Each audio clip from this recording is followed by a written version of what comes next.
Hello, welcome to everybody who is with us now in our third live stream with our football English teacher Matt Slade. Hello, Matt. Hello, everybody. Hi, Miasa. Thanks for having me.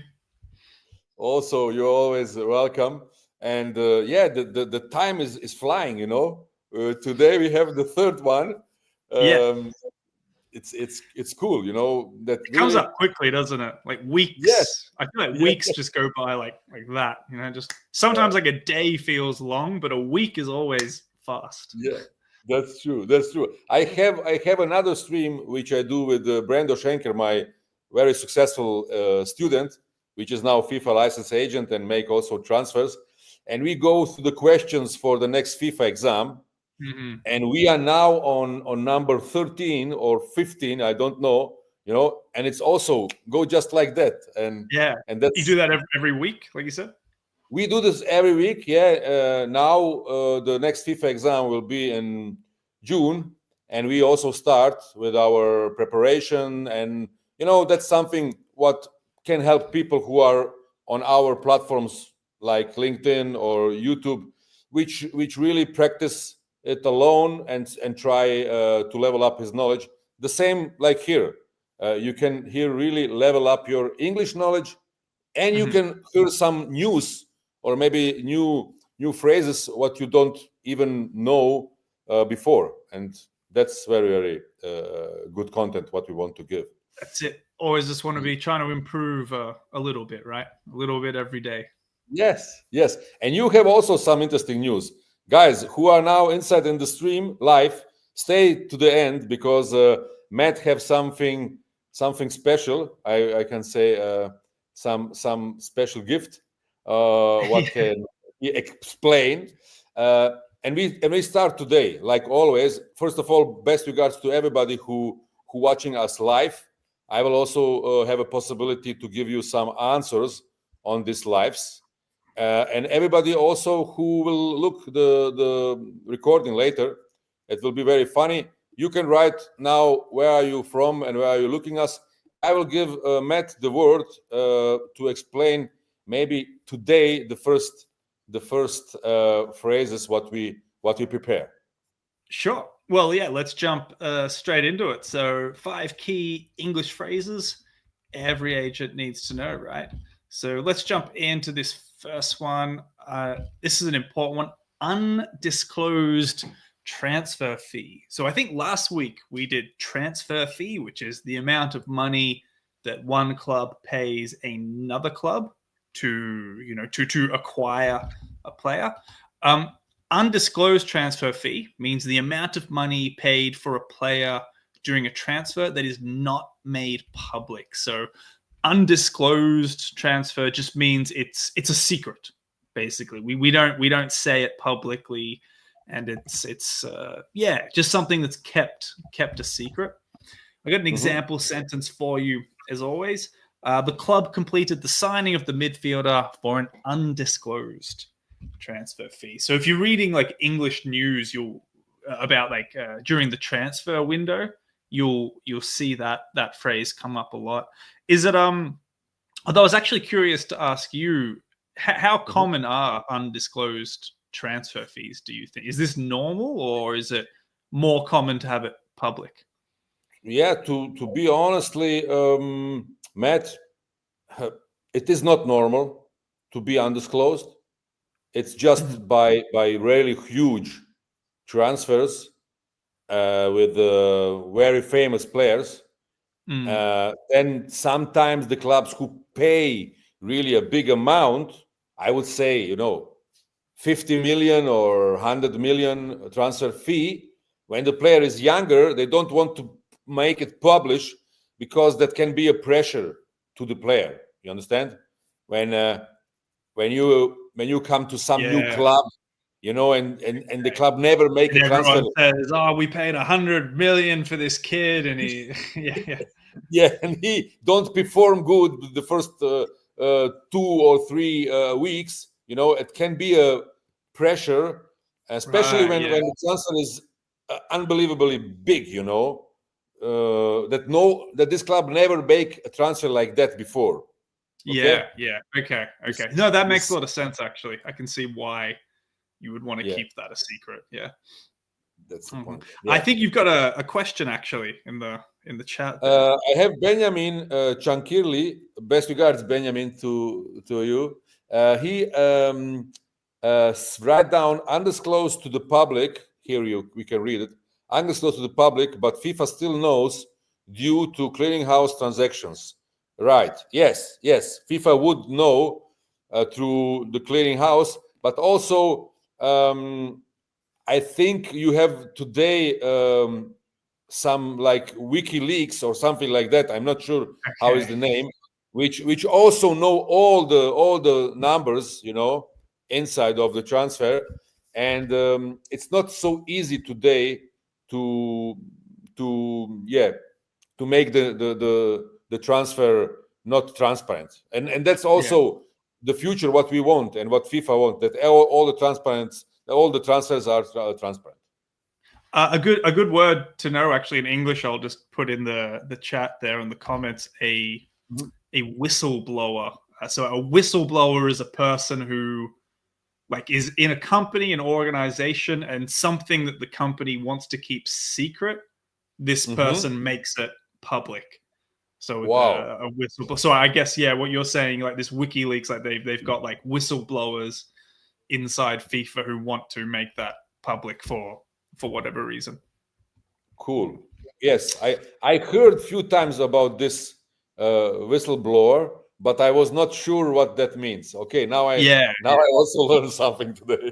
Cool. You hear it a lot in like people talk about politics, like political scandals and stuff like that. Yeah, it comes up. But I think you can use it here as well. Yeah. I'll jump on to the next one. So that was undisclosed transfer fee. Next, placed on transfer list. So players are often placed on a transfer list. Basically means that the club puts a player up for sale, often because they're not in the coach's plan. So the coach maybe has a vision for the team that does not include this player. So they put them on a transfer list. They are placed on a transfer list. And it just means that the club is looking to sell this player. They're trying to find somewhere to put this player. The striker was placed on the transfer list after failing to impress the new manager. Right. So it might be, it's usually probably the first thing that happens, I guess. Maybe you could explain a bit better, but the first thing that happens in the process of a player leaving a club, typically, I guess. It's also a tool to make a pressure to the agent of the player and to the player. You have some situations when the player don't perform very well, and inside in the club, maybe they speak about to find another solution for him. But the player, let's see, he don't care because he have two more years of contract, and then in the transfer period, the club try to make a pressure. First they come to the player and say, look, you will not play here, maybe it's better that you go to some another club, and so on. But the players say, why I like the city, I like the club, my family is feeling good, I have 2 more years. It was just not so good last 2 months what I play and perform, I will stay.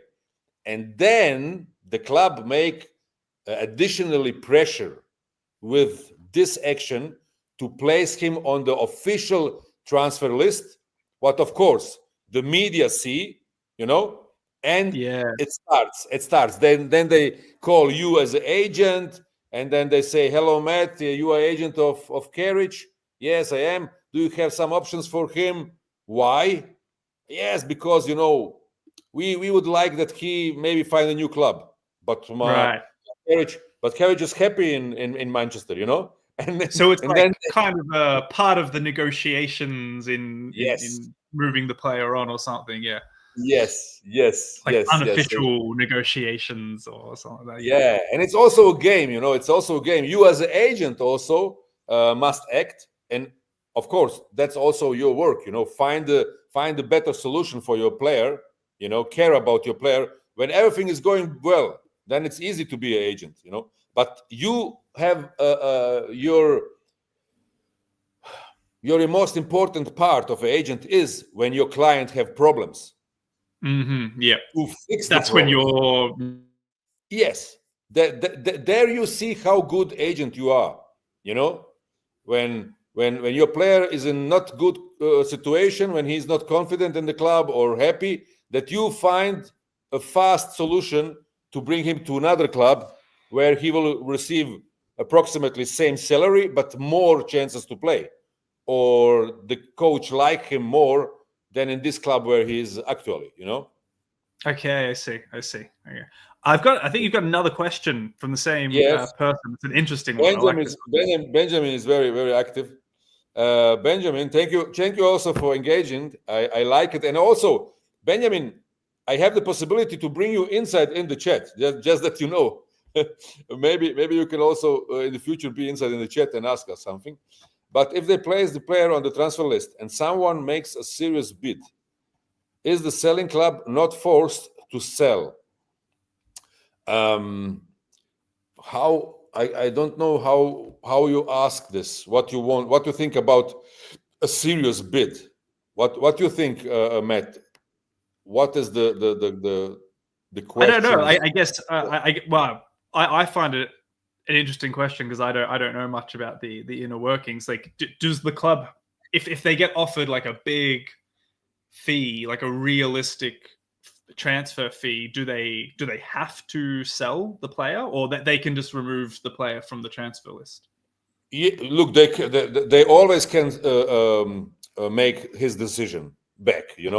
They can say, look, that means the most of time when the player is on the transfer list, that don't mean that he don't exercise with the team. He also play friendly game with the team. That not means that he's out of the club. They just, you understand? They are in the. It's just a little bit of pressure, a little yes, bit. and the team, they will maybe also come in the game from the bench, and when this is a striker, and it's happened many times that the player is on the transfer list in the training preparation part of the year, and then he starts to move, he starts to perform very well, and the club put him out of the transfer list. They have 2 offers for him, but they say, hey, wait, Keric is now working much seriously, and he have a good performance, and and then somebody on his position go injury, and they say, hey, we just have 2 strikers. Like they need the player, so yeah. Yes. That's it's also very interesting situation. And we have also here Dirk Wegemans. Best regards, Dirk, to, I would say, Netherlands. He also have a question: when the place a player on the list, is this with a selling price? No, the question is very good, Dirk. Thank you very much for the question. The most of time they don't put a selling price. They just say, with this action, we don't need the player now anymore. When somebody wants him, they can come with the agent and they can contact us. We will find a solution and everything. Okay. But also, the most of time, Dirk questions is very good. They don't expect the money what they pay for him. When they bring this player for 20 million, perhaps, and after 1 year they put him on the transfer list, the most of time the amount is less smaller than the investment what they do. They will give him up for 12, 13, maybe 10 million. Right. Most of time the value is going down. Well, if they're on the transfer list, like the club's kind of saying, we're not really happy with this player, so the player is not that valuable to us, right? That's kind of the announcement they're making. Yes. Right? Yeah. Also, thank you, Dirk, for the question. And guys, write us the question in the comments. We will show it, and share the stream when you like the content. Great. Let's go on. I got number 3 for you.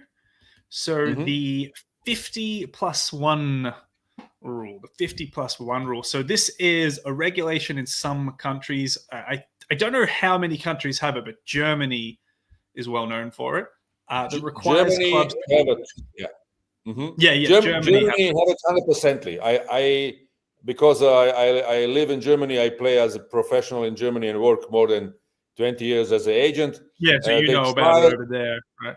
Yeah, they try to break these rules in the last 5-6 years many times, because Germany will be more attractive for investors. Yeah, if they can control more of the club, right? Yes, yes, and the DFB,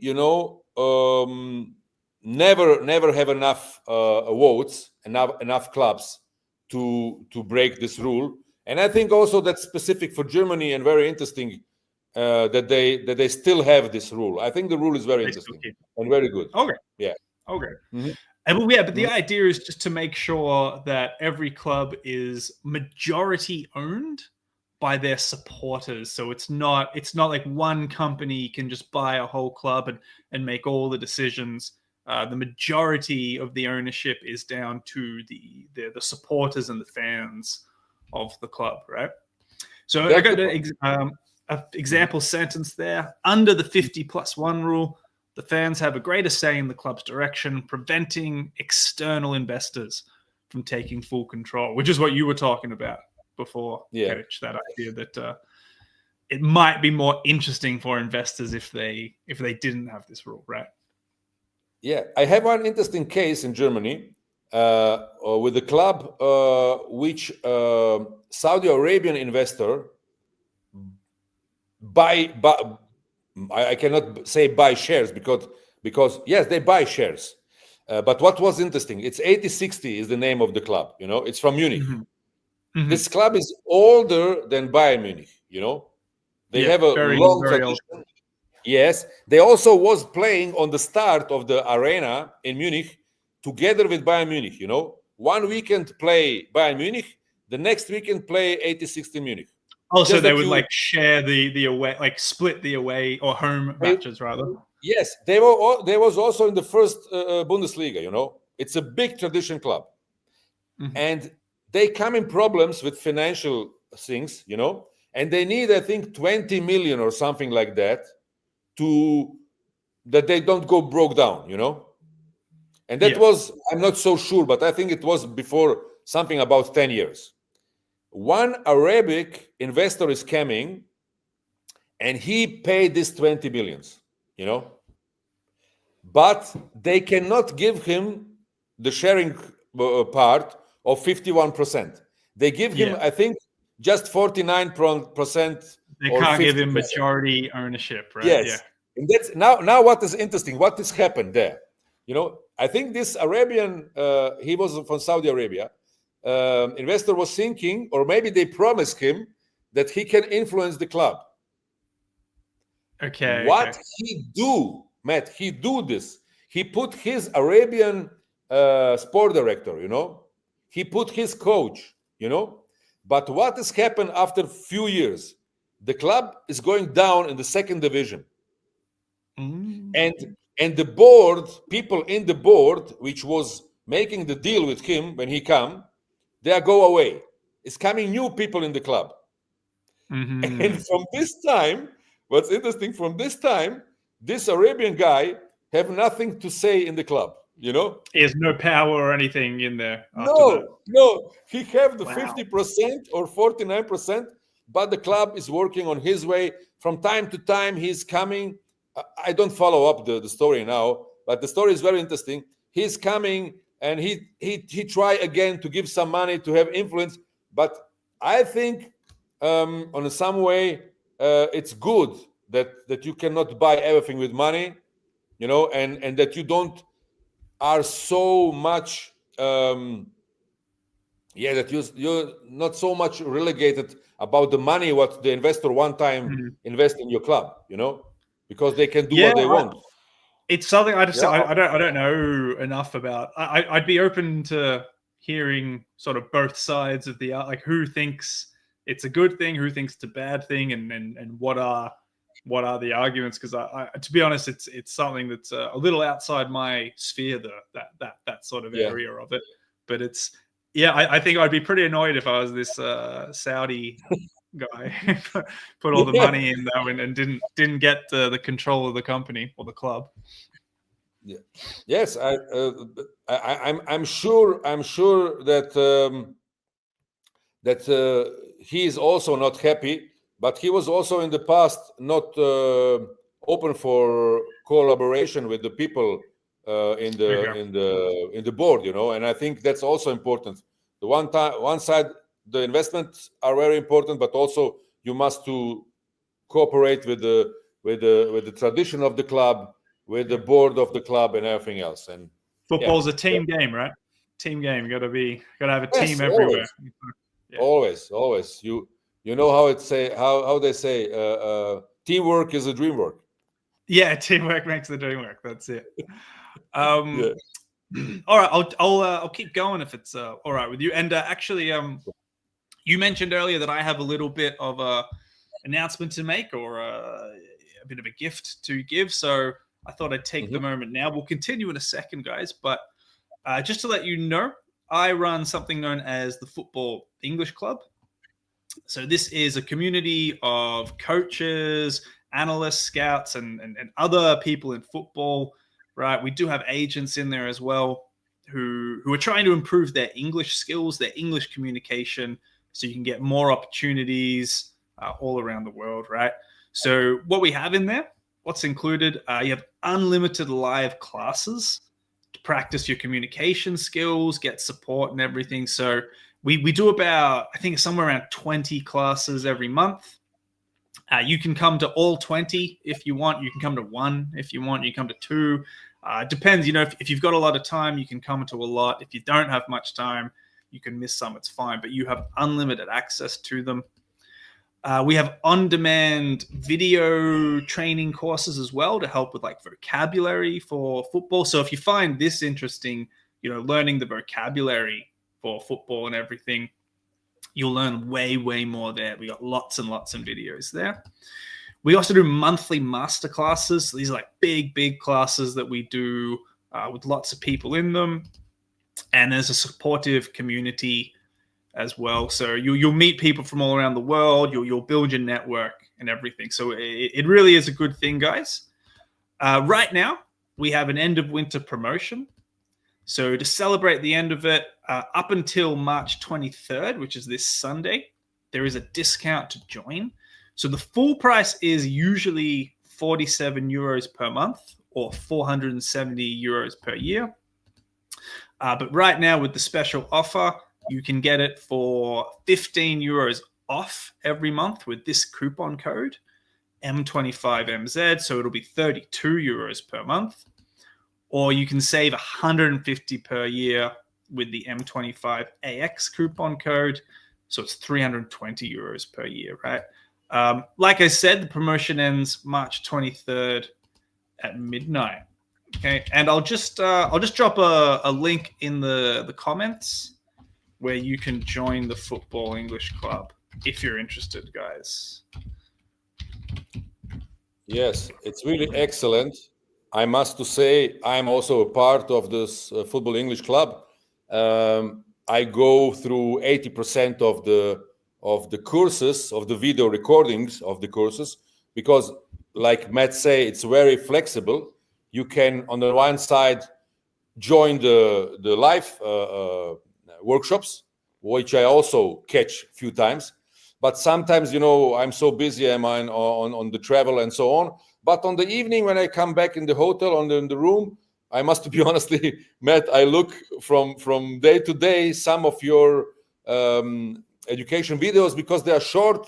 It's between 5 and 8 minutes, you know. I understand it very well. I make also a little bit education for myself.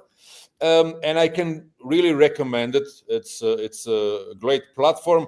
And sometimes I receive a mail of you. I see today also we have some workshop, and I look, did I have a space in this time? Okay, I attend on the workshops, and it's really for me personally, something was level up my English knowledge, and I Great. can recommend it. It's Great. Thanks a lot. Yeah, no, I'm glad to hear that. And as you said, we do try to make it really flexible, because it doesn't matter what you do in football. Everybody's really busy. Everybody's really busy in football. So it is something that you can come to and spend a lot of time on when you have it, but it's very flexible. And you can find time at around your busy schedule, right? But thank you for giving me the opportunity to present that, and we'll continue, guys. We'll go on to the next one, right? So let's go to the next one. Number 4 here, a cap-tied player. All right, so a player who has played a certain number of matches for their national team and is no longer eligible for selection in other nations, right? So if you have a player who, for example, has English citizenship and French citizenship, right?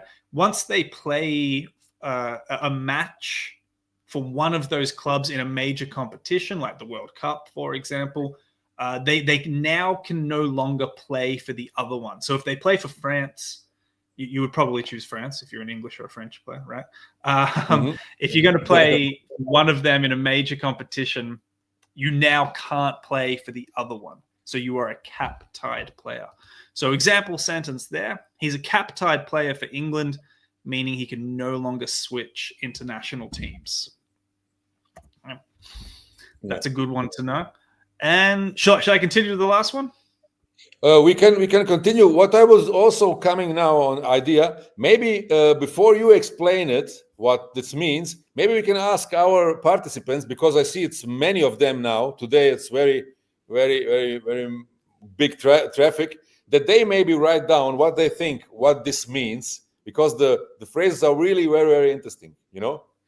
And we do have a comment there from Benjamin again, who's he's explained it quite well and made a good point there. Yeah, this is important to understand. If a player plays pre-professional in one country, they can still play for the other country as they turn pro.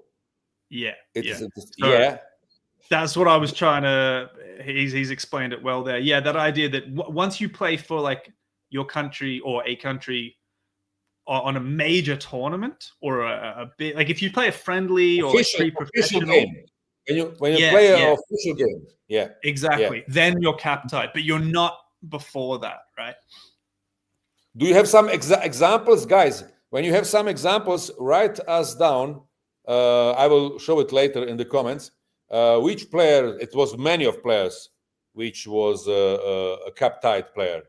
You know, maybe players who we were unsure which club or which country they were going to go for, and they ended up getting cap-tied to one of them. Yeah, and this rule is not so old, Matt. I can remember one player. He was a Belgian player, but also French, and also some another country. I'm not so sure. Schifo, I think, was his name. Schifo, but I don't know the first name. He was playing, I think, for 3 or maybe also for 4 national player teams. Really?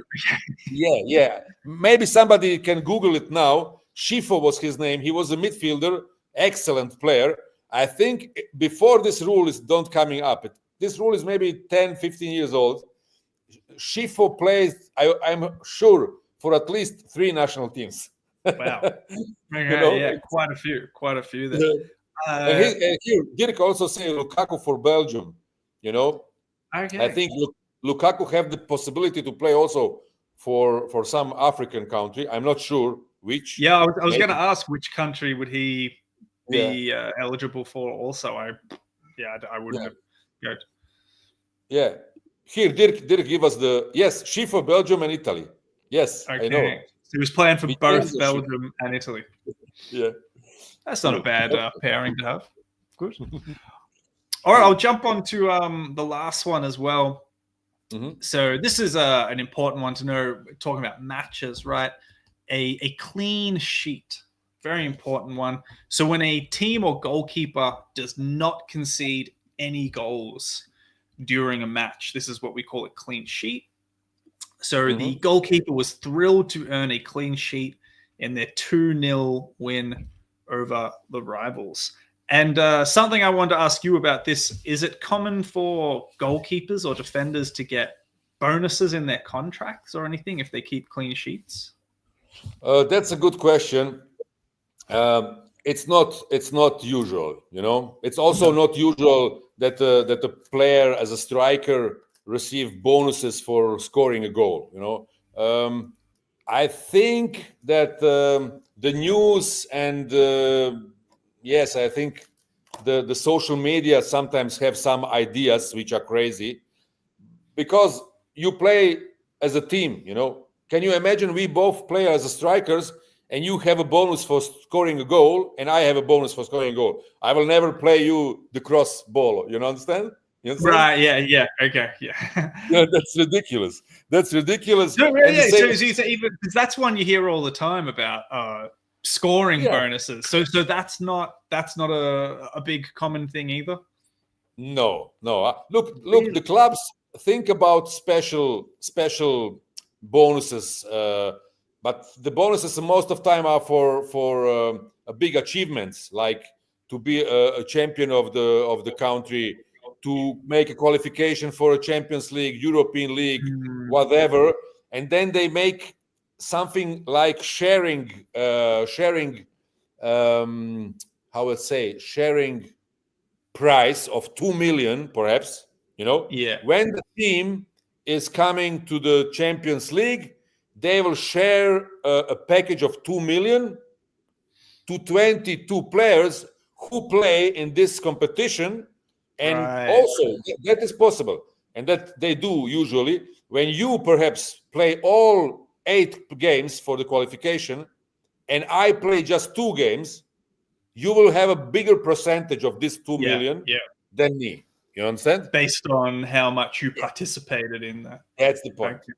Okay. What about, I've heard before as well about just playing bonuses. So if you play in a match, you get a bonus. So when someone gets subbed on at like 88 minutes, 89 minutes, would they get a bonus just for coming on for those 2 minutes? This is usually, of course. Look, you have clubs really which have a huge starting bonuses for playing the game. Because why? They want to motivate you in the training week to make everything that you play in the first 11. You know. Perhaps you have in the contract a clause that, I say now numbers, you know, that you can earn in this season 5 million euros in the season. That means 400,000 per month. Okay. Yeah. And you can make an additional bonus of 100,000 in month when you play all 4 games what they play in the month. Right. You know, but when you play just 2 of them, you just receive 50% of this 100,000. And when you don't play any of them, you receive nothing. So it's just like an incentive to get the players fighting for those positions, although those roles on the pitch, right? That's the point. And this another thing what you ask, when the player is coming in the last 2 minutes, 5 minutes, how much they earn. You have some clubs who give the players 100% of the bonus when they come in, and you have some clubs who make maybe the last 10 minutes just give them 50%. You know, why they do this? You have sometimes you see that some coaches bring inside the last 2 minutes or 1 minute 2 players which are 19 and 20 years old. You know. Yeah. Okay. And you ask yourself what they do. They are 2-0 in front or 3-0 in front. You know why they make this, bringing these players. They bring him to give him a reward for the work in the week, you know, and for being consistently with the first team. And this can be maybe a huge bonus for the player. He's 18, 19 years old. That young as well. Like it's going to be big. And maybe he have a small salary of 20,000 per month, and just this bonus for this last 5 minutes are maybe 50,000. You know, Yeah. Okay.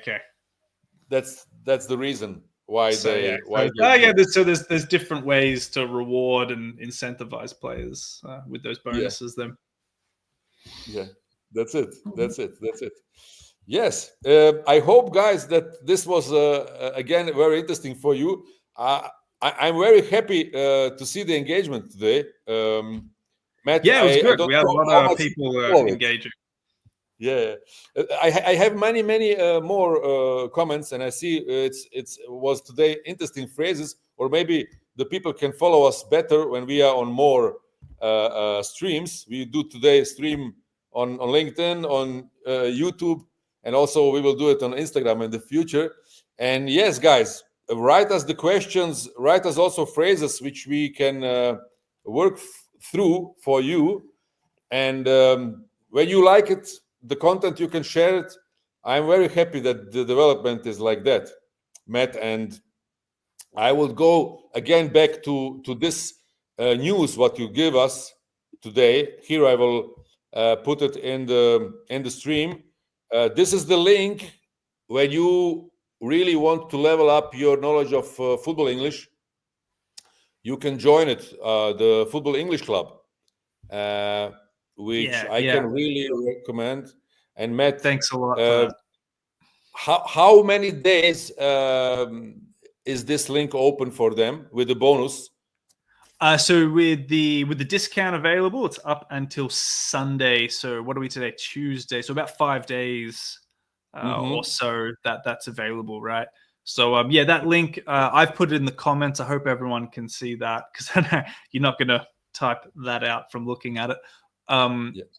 Yeah, you can find it there. It's open, available till Sunday. And of course, as always, guys, if we're not connected on LinkedIn or anything, please send me a connection request and introduce yourself and say hi, because it's just good to network and meet people, right? Of course. And yes, we speak about that I will be guest also in some of your workshops. Thank you very much for the invitation. And I was thinking now in the few minutes that I also want to invite you in my community, because I have my fast community for the newcomer FIFA license agent, which we educate, but also some very good FIFA agents who have big experience are inside. And I'm sure the level of English is not so excellent. I hope you will also come to my fast community in the future, that we make some interview and exchange some things. Will this be possible for you? Of Okay. course. Yeah, I'd be more than happy to. That'd be Cool. That'd be great. Cool. Yeah, always good for me to meet more people and learn more about the industry and all the different parts. So yeah, for sure. Cool. Okay. When everybody really want to join us, you know how Matt say, we are here on LinkedIn. Just connect with us. And again, thank you very much for the engagement. I will put this link from Matt again in the comments. You can find it on 2-3 places. And yes, my recommendation is to use this special discount. It's really worth every penny what you invest in your knowledge. Yeah, good. Thanks for having me again, and I guess we'll see each other and everyone else next week. Yeah. Of course. See you next week, and have a successful week, because we have a few days to make power now. Yeah, that's it. Thank you very much, guys. Have a good one. Thank you. Bye bye.